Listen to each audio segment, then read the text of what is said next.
Good morning, everyone, and thank you for all viewing, and thank you to the media for being here to get out information.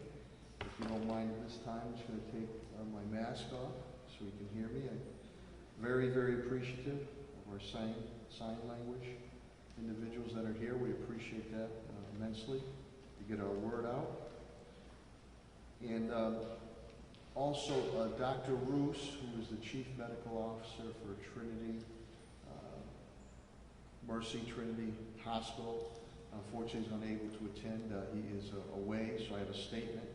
And Dr. Kerouac, the President and CEO of Bay State Health System, is unable to attend, but in his stead is Dr. Sarah Hessler is here, and she's the infectious disease specialist, hospital epidemiologist, so we really appreciate that. As we have done before, I'll give a brief update, and then before I have my cabinet heads come up, we'll have Bay State and Mercy Trinity officials speak, and then take questions immediately from the press for them. Again, Dr. Roos will not be here, but Dr. Hessler is here, so they can get back to the important things that they need to do at their respective hospitals. So, again, we did not have a bad weekend. Numbers Friday were 11. That's the first time we've been double digits in 7 days or 10 days. And then we went back down to 4, Sunday 4. So all total of the COVID cases here in the city of Springfield, 2,722. 2,722 total cases. Unfortunately, and again, our thoughts and prayers and sympathy and encouragement go out to the affected families. We had 4 more deaths that have occurred here in the city of Springfield. That brings the death total to 124. 68 of those are residential, 56 are long-term care facilities. The breakdown, and Commissioner Helen Carlton-Harris will go more into her report just briefly. White is 56, which is about 45.16%. Black is 29, which is 23.83%. Hispanic is 37, 29.83%. Asian is holding at 1.61%. Our senior meals continue to go out to be delivered. And we had, I was with Helen and her senior team of Sandy Federico and a whole crew there. We had a senior car parade at the Ray Jordan Senior Center. It was absolutely wonderful. I believe there was well over 200 cars. Helen informed me 214 cars, and it was just the camaraderie.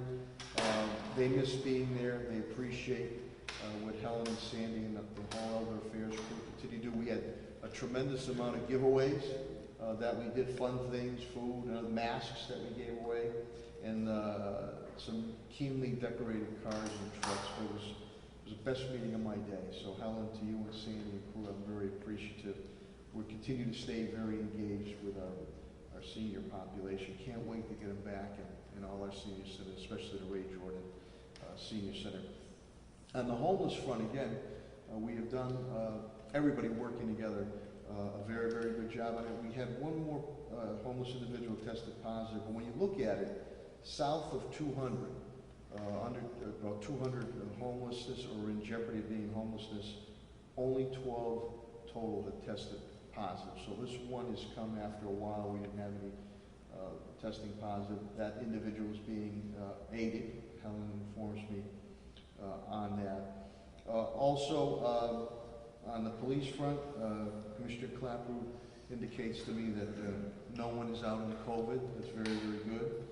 They continue to make arrests and take guns off the street. They took 3 more guns off the street this weekend and made 2 more arrests. They saved some young kids, children's lives in the Walmart Plaza. In these temperatures we have, the high humidity, a parent was in Walmart shopping, and the police responded and got those kids out of the cars and made arrests. So they're doing those guardian angel things too, which we appreciate. Commissioner Calvi on the fire side indicates that no one is out on COVID. They did a hell of a job. Alderman Street, an old stomping grounds, I lived on Lower Dickinson Street. That was a 3-alarm blaze Friday evening. Major heat and humidity there. Bobby, how you doing? How's Mom doing, all right? How was the side light there? But the firefighters did a tremendous job not allowing that fire to spread. There was a couple of our firefighters, minor injuries, they're okay, everybody got out safe, and Commissioner Calvi will speak on that. An investigation continues on that 3-alarm blaze in Alderman Street Friday evening. DPW Director Chris Signoli indicates to me they're down 2 on COVID. Services are going strong. There might be some delays, obviously vacation time coming up, but all services are going forward. Superintendent Warwick again indicates to me that our meal program, which we're continuing throughout the summer, well over 1.6 million meals continue to be served, and that is breakfast, lunch, dinner, and snacks to our students, families, and residents of the area. Summer school started, it's going well. Again, the superintendent indicates to me there's 3 plans for reopening in the fall. There's completely in, hybrid, and remote. He seems to think that the state, Commissioner Riley and Desi, really are looking for that hybrid form. We'll keep you updated on that situation. Financial front, CAFO TJ Plan indicates to me that we have deficit spent $7 million. COVID concerns, COVID-19 concerns, to make sure we provide for our residents and business community.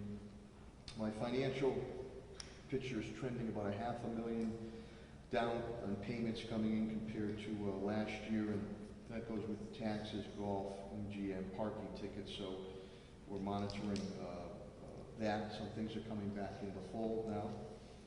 Pat Sullivan with Parks and Facilities done a great job. Splash pads are going very well. I went by a number of them this past week, and the kids and families are utilizing them. We want them to keep cool. Phase 3, Governor Baker's guidelines, Emma's Place, the Forest Park Carriage House, King Philip Stockade will now be open following those guidelines, and Pat will go into that.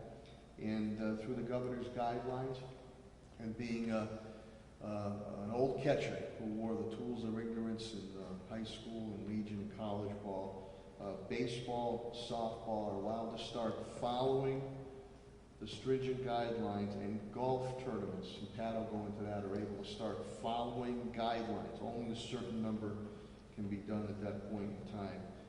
These are less or very limited contact sports. The other high contact sports on public health we cannot do at this point in time.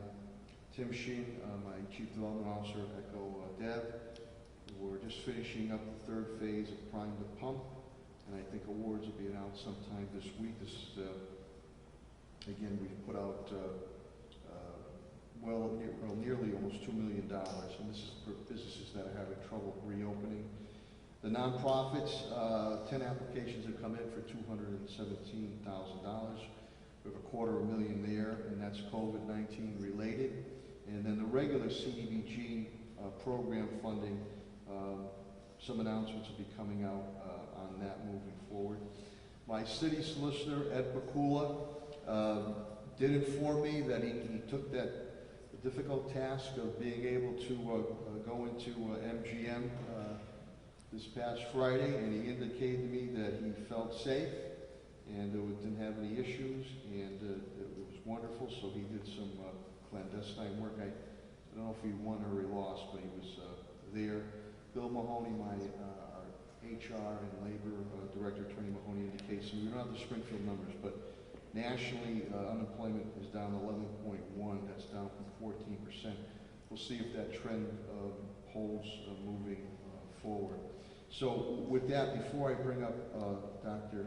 Hessler, and I'm really appreciative that you're here, let me just read a brief statement from Dr. Roos, again, who's he's unable to be here today. So his brief statement indicates, this past week at Mercy Medical Center was one full of both celebration and caution. As was noted last Monday, after 16 consecutive weeks of caring for hospitalized patients with COVID, we achieved the milestone of having zero COVID positive patients in our hospital, something that we could not have accomplished at this time without the efforts of everyone working together to reduce the impact of COVID in our community. We believe that deserves to be recognized again, so we thank all of you for all you've done thus far to help us stay safe and be healthy and recover. Yet, with the dramatic rising of coronavirus infections across the country and the lack of the ability to create immunity through a safe and effective vaccine, we knew that it would not last too long. And after 4 days of no hospitalization of COVID patients, we are now caring for 2 hospitalized patients with COVID. One whom is in the he or she is in the ICU. In addition, we've also seen the percentage of positive tests increase slightly from 2% to 3% over the past several days. Accordingly, we at Mercy are exercising caution and are quite concerned about the rate of increase in infections across the country and in states like Florida, Texas, and Arizona. The curve of the new infections in the United States should sound a clear alarm that if public health measures are not followed consistently and vigorously, the virus will certainly return, and it can return at any moment. So you hear that constantly from Dr. Roos, Dr. Kerouac, and Helen Carlton Harris, and myself. So at Mercy, we remain vigilant and will not be changing the processes and procedures that we have instituted to keep you safe. We continue to test all patients coming to the hospital. We are maintaining COVID-free zones, and we will not relent in our efforts to ensure adequate PPE for our colleagues, patients, and visitors. He states, we are here for you. We will continue to make priority of your safety and ask that you all continue to take care of yourself and others. We urge you to continue masking in public places, washing your hands, physical distancing to keep infection rates low. If we can do that as hospitals and businesses and community members, we have the opportunity to keep this harmful virus at bay and emerge stronger together. And again, this is from, he sends his regrets. He's away, Dr. Robert Roos, the Chief Medical Officer of Mercy Medical Center, Trinity. So Dr. Roos, I appreciate that. And I also appreciate the close collaboration, cooperation, partnership, and friendship we've had with Bay State and Mercy. We work very closely together to make sure, knock on wood, if and when there's an uptick, that they're able to handle that capacity. We hope we don't get there. They've been a great, great partner.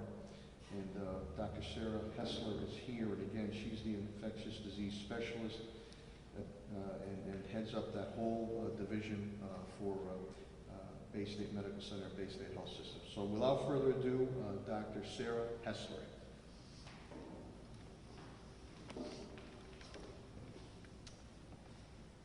Thank you, Mayor Sarno. All right, I'm going to remove my mask as well. I think we're probably far enough away from each other here. And get it off without using my glasses as well. There we go. Great. So, good morning. As Mayor Sarno indicated, I'm Sarah Hessler. I'm an infectious disease specialist at Bay State Health. And I am the hospital epidemiologist, and so what that means is that I create and oversee programs to prevent people from getting an infection they didn't come in with, or from our healthcare workers acquiring or transmitting infections either between themselves or patients, or picking something up from patients. So pandemics are right up our alley. Anyway, I also want to thank Commissioner Colton Harris for all of her excellent work in public health. It's extremely important to have a well-functioning public health system in our community to help keep us all safe. I also want to thank my colleagues at Bay State Health. As many of you are aware, and as Dr. Kerouac has probably indicated, we've cared for a tremendous number of patients at Bay State Health System. Over 1,000 patients have been hospitalized with COVID-19 across our 4 hospitals in this region. Our healthcare workers have just been so dedicated and compassionate, and I really want to give them a shout out and thank them all. Currently at Bay State, the number of patients that are hospitalized with COVID-19 remains low, comparatively speaking. Whereas during the peak of our surge, our peak was in mid-April, we had an entire tower at Bay State Medical Center dedicated to the care of COVID patients, and we're doing almost nothing else besides COVID. Now we are consolidated all of our patients into 1 unit plus some ICU capacity. So in the past week, we've ranged between 14 and 20 patients being cared for COVID within our hospitals across the system on any given day.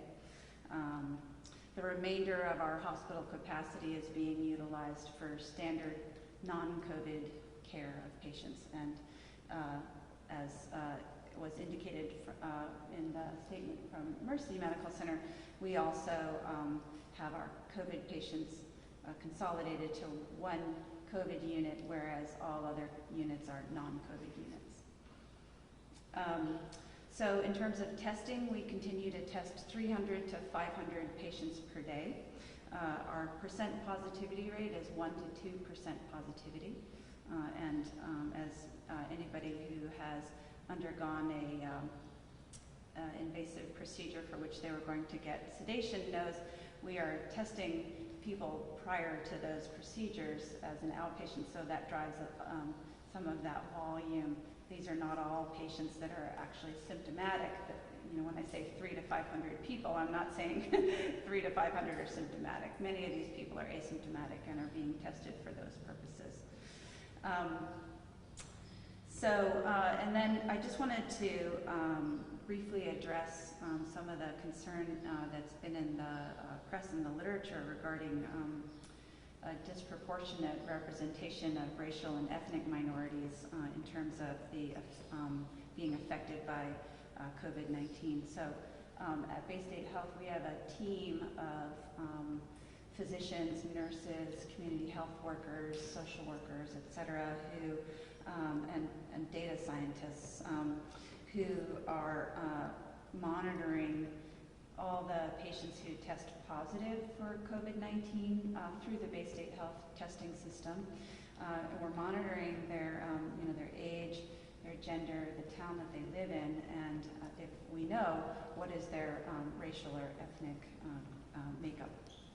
So with that, we are using our data scientists to help us to try to understand are patients clustered in certain areas, and we've been partnering through our community health centers, so that's Brightwood, Mason Square, and High Street, as well as Caring. We're partnering with Caring Health Centers to,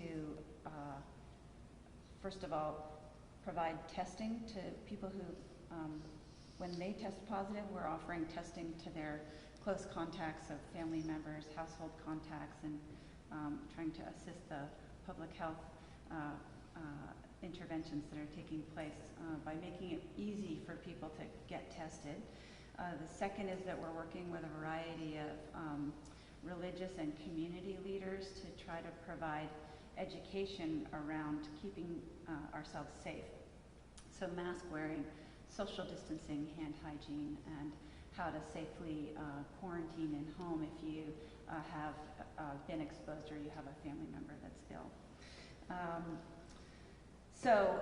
As was pointed out earlier in the statement from Dr.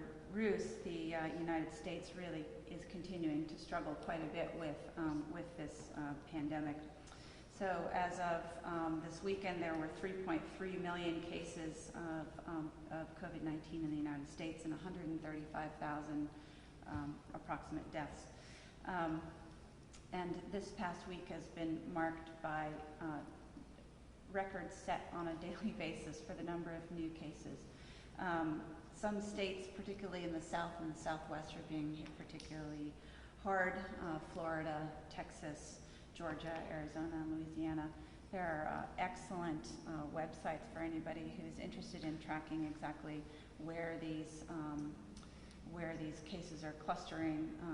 One that's particularly good is the Johns Hopkins website, where they are tracking numbers not just nationally but globally, and is an excellent reference for anybody who's interested.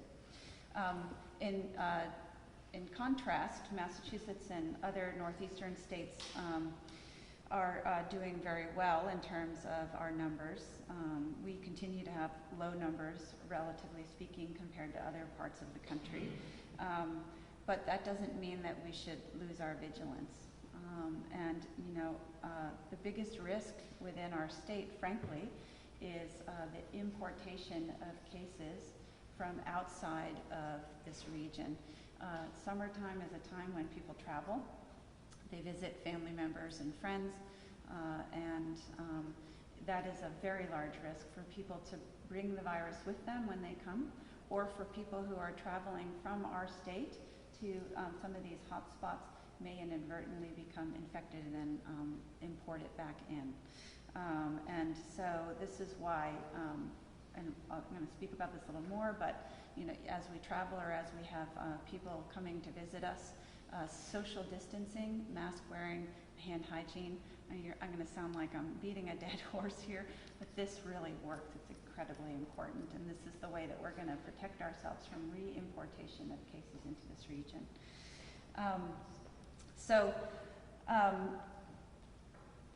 I want to address one other aspect that has been in the news media recently, and some people have already heard me speak about that. And that is regarding a controversy that's been raised around whether this virus is transmitted by the airborne route or by droplet spread.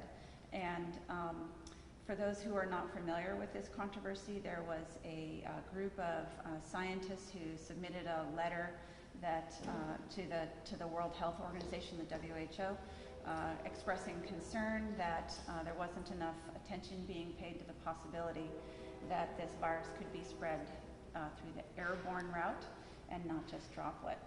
And the WHO did consider their letter and has subsequently come out with a statement. And it is, again, supportive of their original position. And I want to explain a little bit more for everyone, just so that we can understand how to keep ourselves safe in relation to some of this discussion that's going on around us. So in healthcare epidemiology and in the work of hospitals and what we do to keep patients from getting somebody else's infection or giving their infection to someone else, there are these two different ways that people transmit infection, and it really has to do more with the actual pathogen that's being transmitted than anything else. So that is airborne and droplet. So droplet things are, for example, influenza is a classic pathogen that's spread through the droplet means. Droplets are something that are sort of, relatively speaking, on a microscopic scale, but large on a microscopic scale, wet and heavy droplets. So if I had influenza and I coughed or sneezed or sang loudly or spoke, these little droplets come out of my airway and they scatter 3 to 6 feet away from me. If somebody who's susceptible to that is within 3 to 6 feet and their mucous membranes, their eyes, nose, or mouth are not protected, then my droplets that are infectious could get on those mucous membranes and cause infection. And that is very different than what we call airborne spread. So the classic diseases that are spread through the airborne route are tuberculosis. SARS was spread through the airborne route. Measles and varicella, or chickenpox. So these are much smaller particles, and they, when you expel them, float in the air on air currents for up to 2 hours after the person has left the room.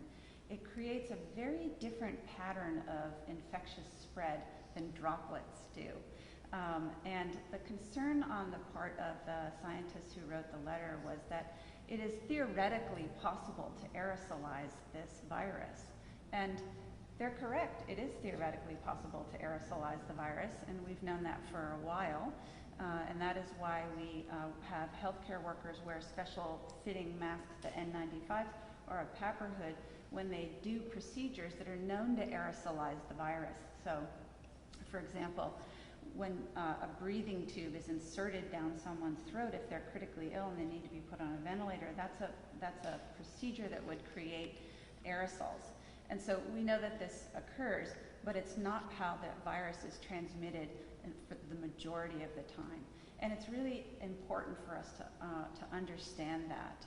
And so the way that this is spread predominantly from normal people that are not undergoing procedures is that it is spread through this droplet route.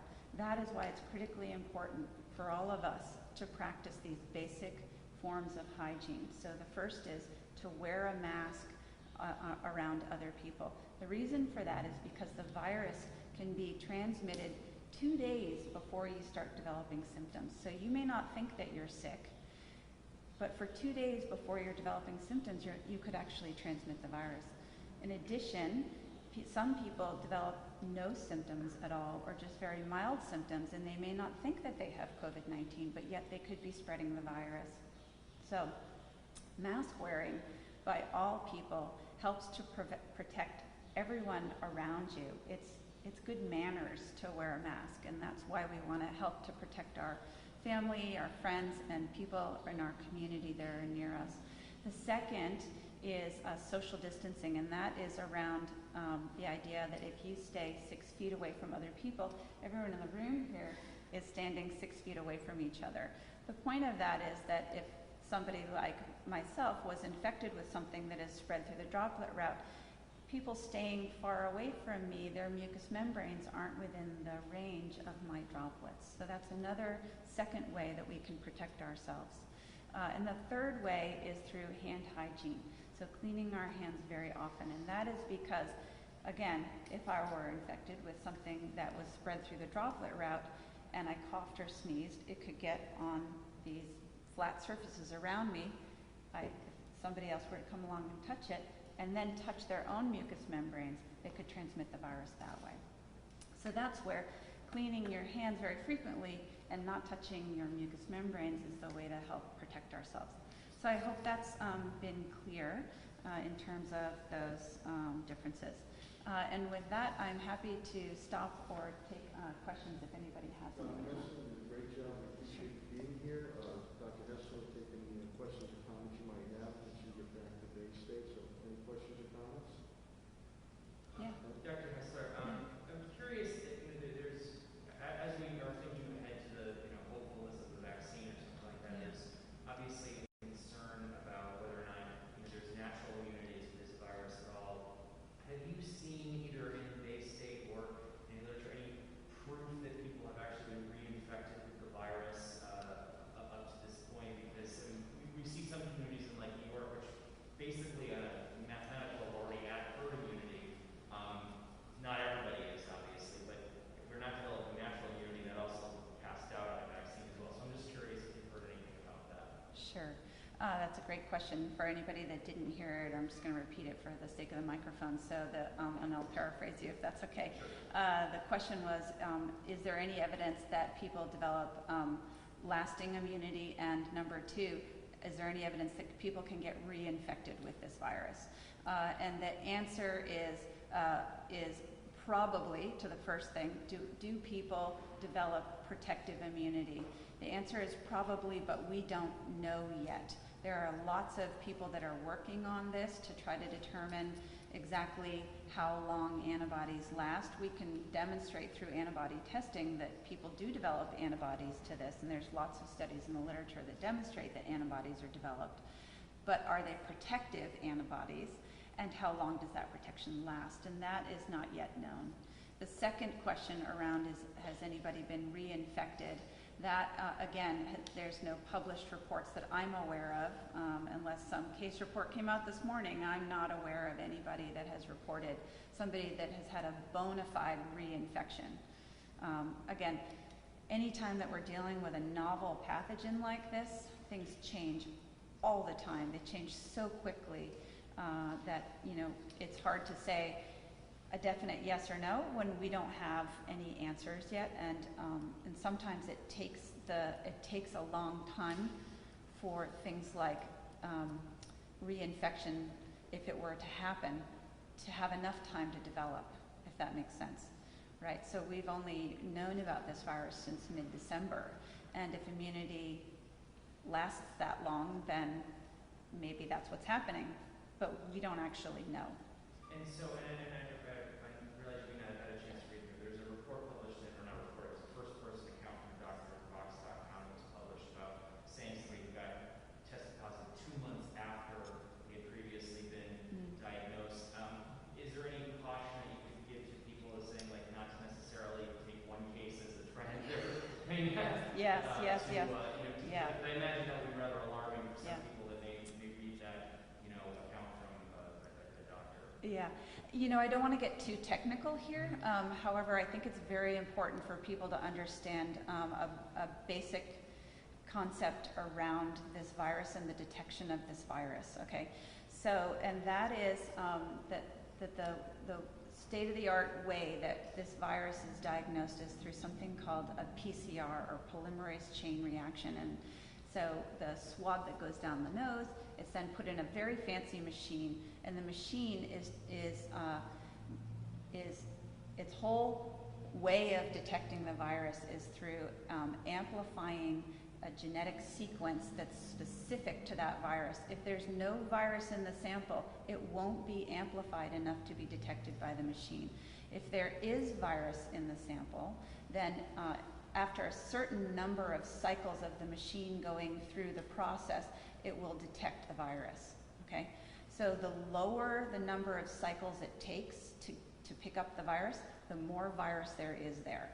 Okay, it's called a cycle threshold for anybody who wants to know the kind of nitty-gritty details. I don't want to lose you here, but the idea is that the less virus there is, the higher the cycle threshold, the more number of cycles that it will take to pick it up. There's increasing numbers of reports of patients that test positive repeatedly, then they're not positive, then they're positive again, so this sort of intermittent positivity for months. Okay, and these are people that have high cycle thresholds, very little small amount of virus right at the edge of detection. There's an excellent case series from the Korean CDC that I'll refer you to look at this, called Re-positive. Okay, and they looked at hundreds of patients in Korea who were Re-positive. What that means is that they had tested negative and then tested positive again. And the evidence that they demonstrated, they did extensive research on this population of patients who did this. What they proved is that they have high cycle thresholds, so very low viral load, not contagious, did not infect anyone else. Majority of them had no symptoms whatsoever. Thank you. Sure. Thank you, Don. Any questions, Don? Doctor, thank you so much. My pleasure. Oh yeah, sure. Has Bay-State had any issues with testing supplies? I've read accounts that there are some hospitals and clinics in the state that have had issues with testing supplies.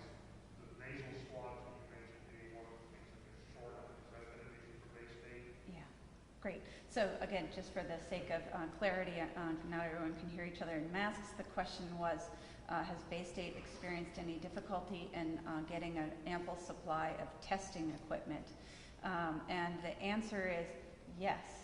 We have leaned heavily on our representatives, so we want to thank everyone who has put effort into helping us to acquire what we need. This is a national problem. It's not unique to Bay-State or Mercy or any other hospital or health system in Massachusetts. It is a national supply issue, and there are shortages of multiple things. So the first is the nasal swabs, the actual swab itself, something called viral transport media, or VTM, which is the little pink liquid that it's very specialized that the swab goes into.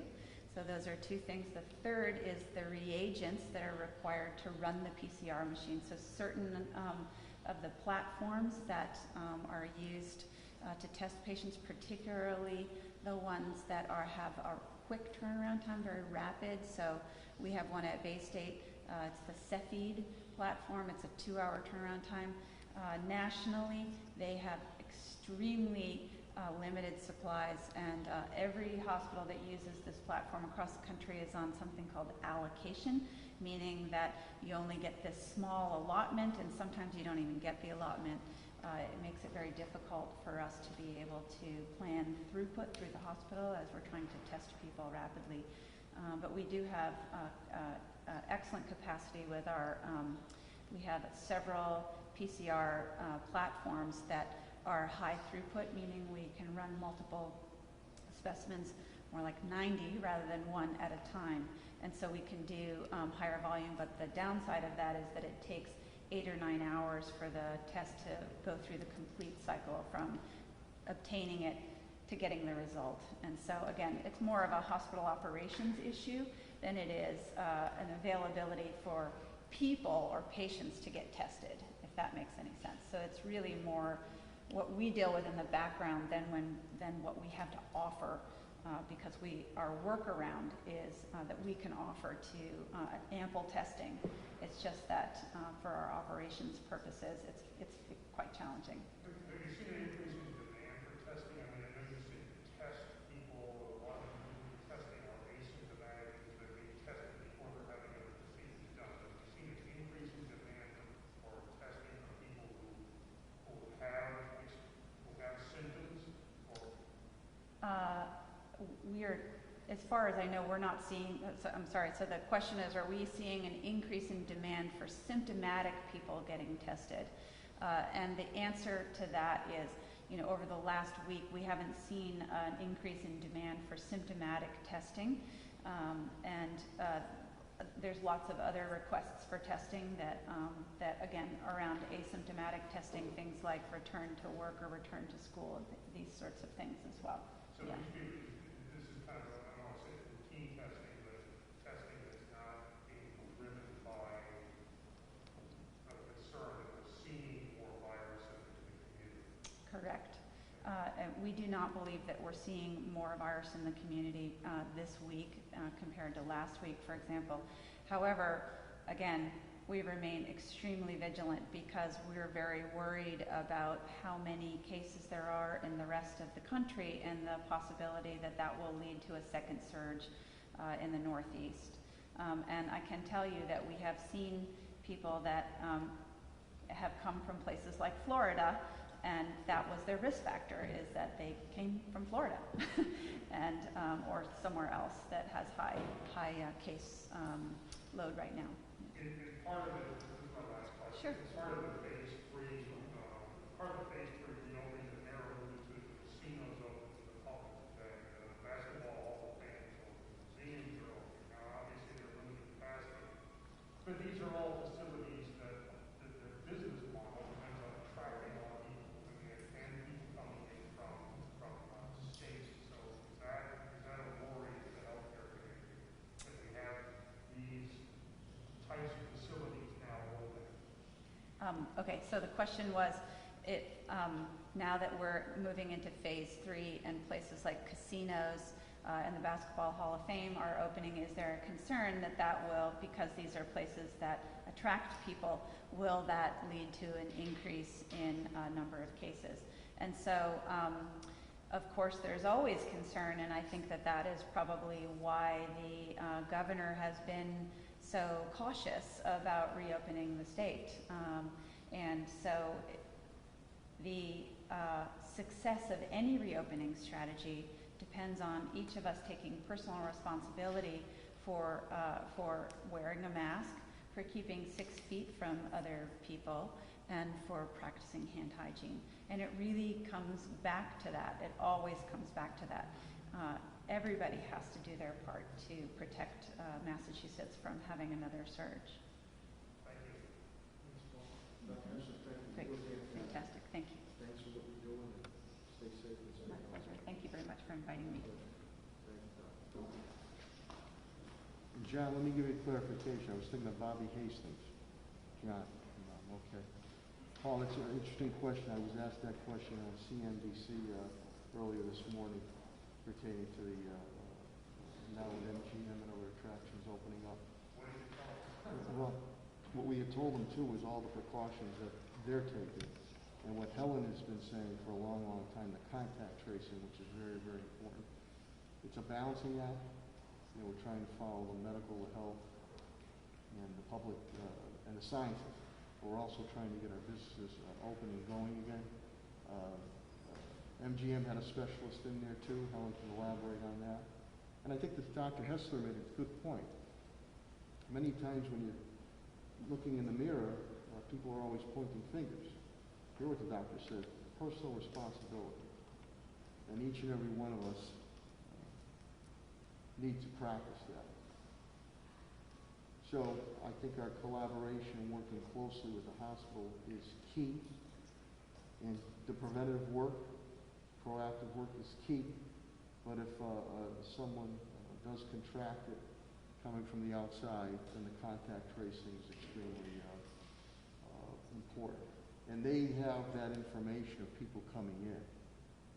So I believe maybe Holly can go into that. That information is relayed also on. So we'll move forward from there. But I really appreciate Dr. Hessler. I mean, she's the chief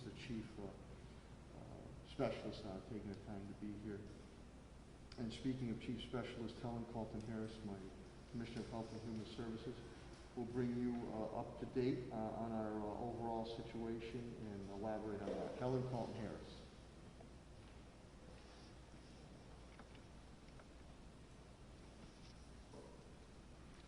Thank you, Mayor. Again, thank you for your leadership as always. In the Commonwealth of Massachusetts, there are 105,629 confirmed cases.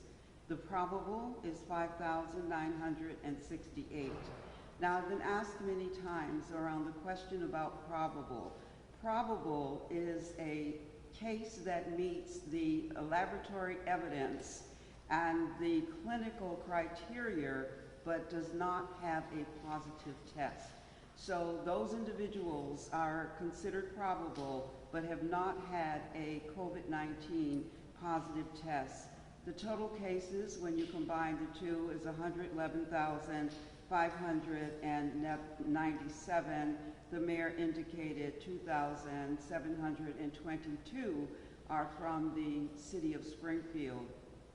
I've also been asked why our numbers differ from those that are released from the Commonwealth on Wednesday. That is because early in the epidemic, when we went through the cases for the city of Springfield, we found some redundancies. There were some that were repeated. And so we went and scrubbed those cases and came up with the number that we are reporting. So I wanted to clarify that because those questions are being asked. The mayor told you about our deaths, 124. We are again feeling and grieving with those individuals who are experiencing a loss in their families. I won't repeat the data around the numbers as far as white, black, Hispanic, and Asian are concerned. The mayor has given you those, but I will give you the percentage. 45.16% are white, 29.83% are Hispanic, 23.83% are black, and 1.61% are Asian. We have attested one additional individual who is homeless who has tested positive.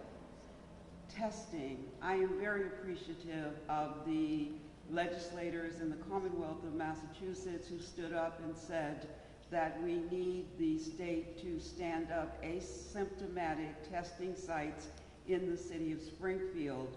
We are grateful to Bay State Health, Mercy, as well as Caring for doing testing, but right now you still need a referral. You do need a physician's note, even if you're asymptomatic. And so it is important that we have testing sites that people can get tested on demand. When they want to have a test, we believe strongly that people should be able to do that. The supply chain could be a challenge, but I believe that if the Commonwealth can stand up testing sites in other parts of the state, they certainly can do that same service in Western Massachusetts, and currently that is not the case. And so I want to thank the legislators and the mayor who continue to advocate for testing sites, and it is critically important that we are able to test asymptomatic individuals. Contact tracing. It is very important. I've said over and over again how important contact tracing is and how it's important to give us the information that we need when you hear from us so that we are able to stem the tide by contact tracing. Recently, there have been reports across the nation as well as in the Western region that there have been individuals who have been posing as contact tracers to get sensitive information from our residents. Let me say, no contact tracer will ask for your Social Security number or financial information. If that does happen, please know that that is not a contact tracer. Hang up and report that individual to the degree you can. You can report it to our hotline, or you certainly, I know that there are mechanisms in law enforcement to be able to do that. But it's important to know we will never ask you for your Social Security number or information that we do not need. Residents who call us on the telephone are asking about two things during our hotline. One, face coverings. We get a lot of reports around entities that are not doing the right thing as far as face coverings are concerned. Face coverings are still mandatory in the Commonwealth of Massachusetts, in stores and in essential services. It's important when individuals who go into stores feel comfortable, and they are comfortable when they see that people are taking the face covering mandate as seriously as they are. We have individuals with underlying conditions or who are over the age of 55, 65, and they want to feel safe. I am asking once again those stores to make sure that you are requiring face masks when individuals come into your store, unless they have a medical condition where they cannot wear a face covering. Again, we want to make sure that we are working together. There's so much that's unknown about this virus. We really don't know. And while young people, you feel that you are not vulnerable, I have to tell you, we have no idea what this virus is going to do long term as far as lungs are concerned for even young people. Again, there's so much that's unknown. And we're hearing more and more about young folks in their 30s, 40s, and even 20s who are COVID positive. Please do not put other people at risk. And I think that our Bay State individual who just gave us information was very clear. Protect yourself so that others can protect you. That's really what we are trying to make sure we're doing. Another call we get is around when are the basketball courts going to open? That is another hotline question that comes. We will not be opening basketball courts. It is a high-risk, high-contact sport, and we cannot take the risk of opening basketball courts and spreading the virus. We want to keep each other safe, and we want to keep those individuals who are playing sports, basketball and other sports, as safe as we can. But we know that basketball is a high-contact sport. We also know that even in the NBA, they are going to play in a bubble and in one facility. And so we know that we have to stay vigilant around keeping our basketball courts closed. When the time comes that we can open them, that will happen. We want young people to be out exercising and doing the sports that they love. But right now, basketball is not popular. EEE, I'm going to move to mosquito-borne diseases.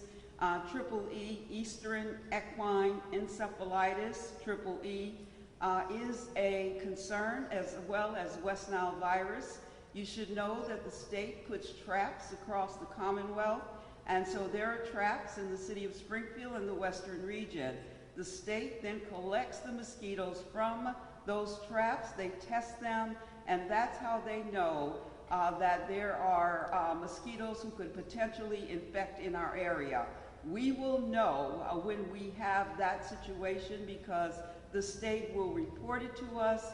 They will also report to us if anyone in the city of Springfield or the Western region test positive. During this time, it's really important that when you go out dusk to dawn, please cover your arms and your legs and use mosquito repellent that has DEET.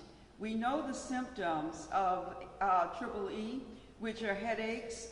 We understand that fever is also a part of that mosquito bite. However, West Nile virus, 80% of individuals show no symptoms. So we think that it's important that individuals protect themselves at this time. The city of Springfield does not spray for mosquitoes. We use larvicide. We put it in the sewers to keep the mosquito population down. We have done that. We will continue to do that. So again, mosquito season, we're concerned about COVID.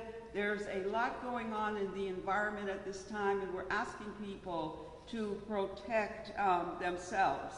Wearing a mask, social distancing, hand washing, those are currently the defense we have against COVID-19, and also cover yourselves when you're out from dusk to dawn to prevent getting bit by a mosquito and potentially getting a mosquito-borne virus.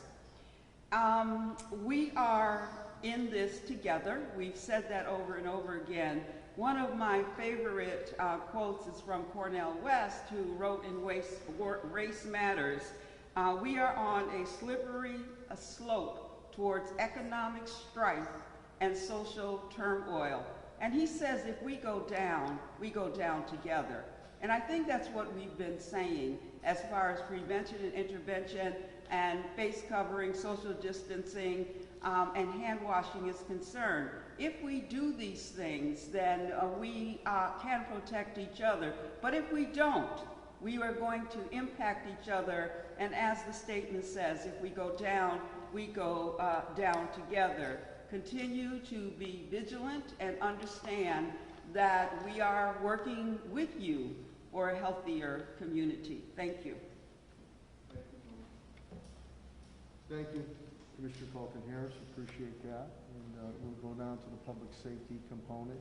We'll start first with fire with Fire Commissioner Bernard B.J. Calvi. Again, they had a very difficult fire in Alderman Street Friday evening into the early morning hours, and they did a tremendous job knocking that down so it did not spread. That's a high dense area, Sorrento Street, Alderman Street, Pasadena's right across the way there, and Granada Terrace. So without further ado, the Fire Commissioner of Springfield, Bernard B.J. Calvi. Good morning, Mayor. Good morning, everybody. Thank you. So, as the mayor said, we had a busy weekend. We had a 3-alarm fire on Friday night. Fortunately, only one firefighter received minor injuries. He was treated and released from the hospital. No residents were injured in the course of the fire. 2 buildings were totally destroyed, and it was a very bad fire. It was coming through the roof on arrival, so got a good head start on us. We didn't receive any 911 calls on the fire. It was actually called in by a police officer who was in the area. So we got quite a quite a big head start on us, but we were able to save the other houses in the area. As the mayor said, it was a pretty tightly packed neighborhood. On the COVID front, we have no one out currently with COVID-related illness, so that's a positive. We did have another fire yesterday, which was due to someone cooking outside. Everybody, just to remind you, be very careful using your grills or barbecuing near your residence. Make sure you're at least 10 feet away from your house while you're doing that kind of activity. And that's all I've got for today. Thank you very much. Thank you, Commissioner Calvi. Thanks, BJ. Springfield Police Department, under the command and leadership of Commissioner Cheryl Clapper, continues to be out there day and night to keep us safe and sound and tackle all the challenges that will come in the way of a police department in urban America. And I'm proud of our efforts, and I'm proud of the men and women in blue as we continue to move forward and bring some new initiatives on board. And I know Helen says many times, the community working together with each and every one of us and taking personal responsibility. So without further ado, the Springfield Police Commissioner Cheryl Clapper.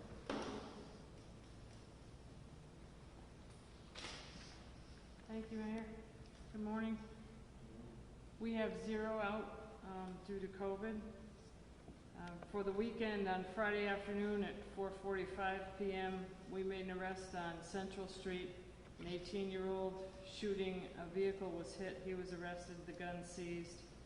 We assisted, as Commissioner Calvi said, with Springfield Fire on Alderman Street. A shout out to officers Ruffalart and Tavares, who were the initial spotters of that fire and assisted until the Springfield Fire personnel responded. So between the 2 officers and Springfield Fire, thank God nobody else was hurt. That was great. Sunday morning, 1:45 a.m., 2 people shot on Hancock Street, both non-life-threatening injuries. Again, they are both being uncooperative with us. Sunday morning at 3:50 a.m., officers respond to a gun call. We recovered a ghost gun on High Street after a foot pursuit. The subject ran. The gun was loaded with 13 rounds, and a 30-round magazine was also recovered. Subject arrested, and the person, the gun seized. Sunday, last night, 8:45 p.m., officers located a 4- and a 6-year-old in the car with just the windows cracked slightly. It was 89 degrees outside and much warmer in the car. Mom was shopping inside Walmart. An arrest was made on that. Thank you. Thanks, Commissioner.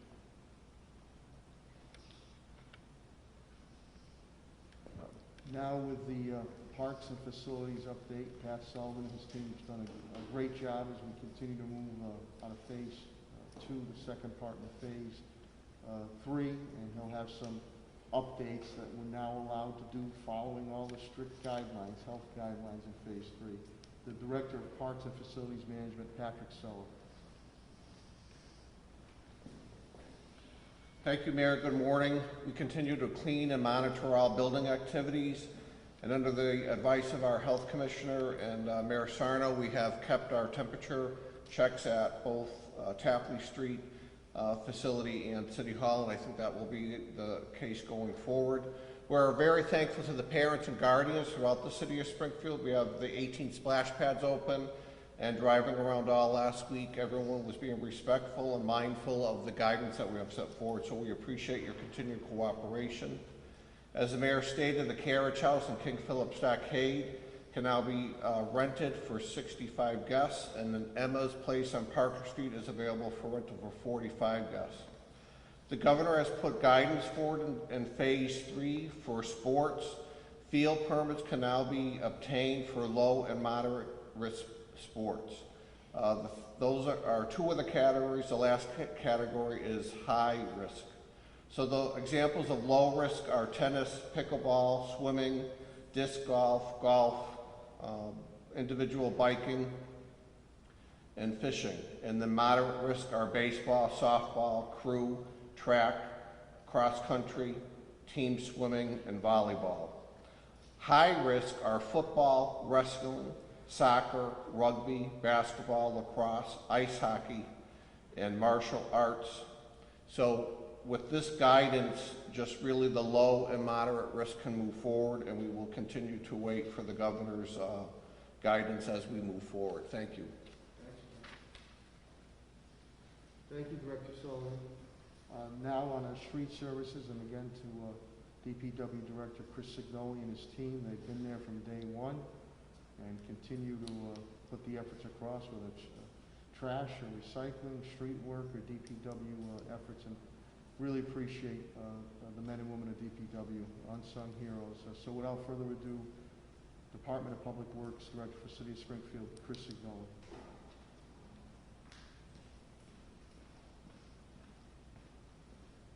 Mayor, thank you. And I do have to echo him and thank the employees of the DPW for all the work that they've done beginning in March during this pandemic. With regard to DPW, number one, just want to remind people that the Tapley Street facility, it is still required to have an appointment to get into the building. We're seeing a lot of people showing up now. You still need an appointment to get into the building. The state of Massachusetts has finally done final approval for our roadway money. So our paving program for this year will be starting this week around the city. And as I've mentioned in the past couple weeks, on a daily basis, we're running behind a little bit on trash, recycle, and yard waste pickup. We are getting to everybody on the same day. It's just a little later in the day, and that's going to continue throughout the summer due to the number of employees that we have either out on vacation, COVID, or on workman's comp. With that, that is it for the DPW. Thank you. Thank you, Director Signoli. On the economic development front, Chief Development Officer Tim Sheen and his team have done a fantastic job. When you look at it, in essence, with the federal money that we're putting across to help residents with their mortgages and their rents and the utilities, plus the economic business money we put out, we're nearing about $5 million that we have put out almost immediately to make sure that our residents and business community continue to get back on their feet. Tim will give you an update on Prime the Pump. He'll give you an update on the nonprofits, COVID, and nonprofit CDBG moving forward. So without further ado, the Chief Development Officer of the City of Springfield, Tim Sheen.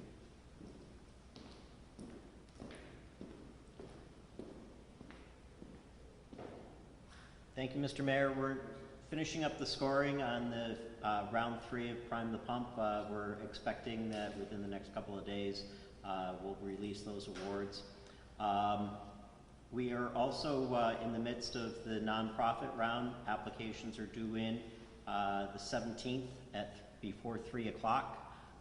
If you are a nonprofit entity and you have COVID-related issues in continuing your nonprofit work, please grab an application, complete it. The applications are easy to complete and get it submitted by 3 o'clock on Friday for consideration.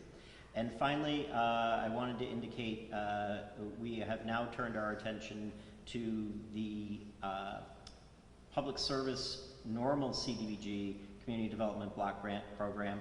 Applications came in February with regards to that. July 1st, that money was made available to the city, and we are now looking at those applications. We've reached out to all of the applicants to determine if COVID has had any impact on their programming that they applied for. So those responses are due back into us by Friday. So once we get those, we'll assess that and move forward with consideration on funding those grants. Thank you. Thanks, Tim. Thanks, Director Sheen. Gave the update with Solicitor Papula and Attorney Bill Mahoney. Was pretty status quo on that. So at this time, if there are any questions pertaining to my cabinet heads or myself, we'll take those questions now. And again, I appreciate the media continuing to get our message out. So I don't know if there's any questions. Paul? Mayor, this issue with a regional disparity in testing coming up over again. Have you had a conversation with the neighbor administrator's office? Why aren't they offering the testing in Western Massachusetts the way they are in the other parts of the state? Yeah, I have had conversations, and those conversations happened early on too, that we're looking for equity out here. So I'll be awaiting that some testing will hopefully be happening out in the western part of the state on it. But We've had, very good relationships with Governor Baker, Lieutenant Governor Polito. As you know, I went pretty hard and pretty strong when I had to get the PPEs, and Helen and I, in a respectful manner, and we wanted to get more testing directly out here. So they know that we want more testing out here in Western Mass, and I'm sure that they'll move forward to make that come about. And I appreciate the legislative delegation bringing up that matter again also. But that's something you reported on some months ago on PPEs, and we need testing our way. Any other questions or comments? Yep. I have a question for Commissioner Clapper, but I don't know Sure. if you wanted to add anything to what Commissioner Harris said about potential fraud, about contact tracing. If there's anything that the role of the police department is playing in that at all? Yeah, thanks, Matt. Yeah, we have been getting some complaints about that. They don't know if it's a legitimate contact tracer or somebody just trying to get information. And there's a couple scams going around, and the Detective Bureau will handle that, and they'll investigate that fully. There's also some phone calls coming in from unknown numbers that are asking for donations now for different law enforcement agencies. The Springfield Police Department is not conducting any campaigns at this time for funds, and no one locally that I know of. So if there's anything like that you get, simply if you can get the number that it's coming from and let us know, we'll continue to work on it. But yes, we've had a couple complaints about the contact tracing. Matt, we also have our office, Mayor's Office of Consumer Affairs. Millie Johnson does a great job. So many a times she is coordinated in these response and speaks to those individuals. And shame on those people that are doing that, especially to our senior population. It's very disturbing that someone would take advantage of that. But yeah, my Mayor's Office of Consumer Affairs and Millie Johnson and her team do a great job. They're directed up that way. When it becomes a criminal civil matter, obviously with the police department becomes involved. You also have the hotline. Helen's Carlton Harris is the health department's hotline, and that information is pushed forward as it is when it gets to 311 in my office too. Any other questions or comments? Okay, thank you everybody so much. Stay healthy, and to the residents and business community of the city of Springfield, I deeply appreciate your cooperation, your collaboration, your patience and understanding. As we always say, we will defeat this COVID-19. Moving into this phase 3 now, and a hopeful phase 4 with a vaccine coming about hopefully in the near future. We need to be cognizant, even as we start to open up more and more, what Dr. Hessler indicated, what Commissioner Helen Carlton Harris indicated, what I and many other medical professionals have indicated. Wear that mask when you're out and about. Wash your hands. Practice that social distancing, physical distancing. That's extremely important. And if you don't feel well, stay home. What we're doing is showing that we're moving in the right direction from Governor Baker on down here in the city of Springfield. So we have to stay ever vigilant, please.